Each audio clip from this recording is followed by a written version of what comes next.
Hi friends, అలానే మీ tick talk సురేష్ని మీకోసం అయితే మంచి వీడియో పడుకొచ్చిన. నేను ఈరోజు ఒక వీడియో చేయాలనుకుంటున్నాను మా గ్రామం నుంచి.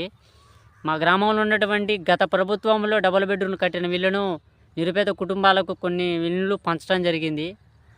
పంచిన ఇళ్లను వాళ్ళు అతి తొందరలో వాళ్ళకి అల్లకి వెళ్ళిపోవటం వల్ల ఆ కరెంటు లేకపోవడం వల్ల వాళ్ళు ఇబ్బంది పడుతున్నారు. డ్రైనేజ్ కూడా కంప్లీట్ కాలేదు. దానివల్ల ప్రతి ఒక్కరు కూడా అందులో ఇబ్బంది పడుతున్నారు. ఎందుకు ఇబ్బంది పడుతున్నారంటే కరెంటు కూడా లేదు. మొన్నటిదాకా కూడా వేరే కరెంటు పెట్టుకోవడం వల్ల వాళ్ళు కూడా వాళ్ళకి ఇబ్బంది అవుతుందని తీసేసిరు. 4 రోజులు 5 రోజుల నుంచి కూడా వాళ్ళు ఇబ్బంది పడుతున్నారు. దయచేసి వాళ్ళకి మా గ్రామంలో ఉన్నటువంటి మాది సిరిపుర గ్రామం, నడిగూడెం మండలం.